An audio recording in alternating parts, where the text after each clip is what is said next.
کندهار کې په 80 متره څاه کې د غورځېدلې میرمنې د ژغورلو هڅې کیږي.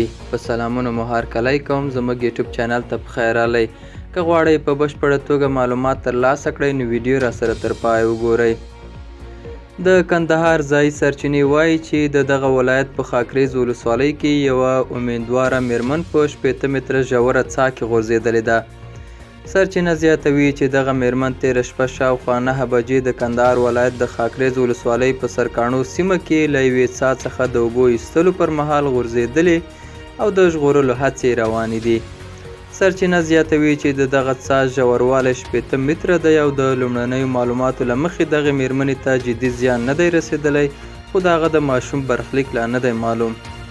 د کندهار ولایت د فواید عامې رئیس نعمت الله سراجي هم د دغه خبر په تایید ویلي چې د پیښې ځای ته د ژغورنې ډلې رسېدلي او د یادې میرمنې د رایستلو هڅې روانې دي.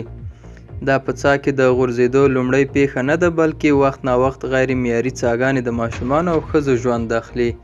دا وه زموږ نننۍ چمتو شوې ویډیو. تر بیا ښه وخت، ښې چارې.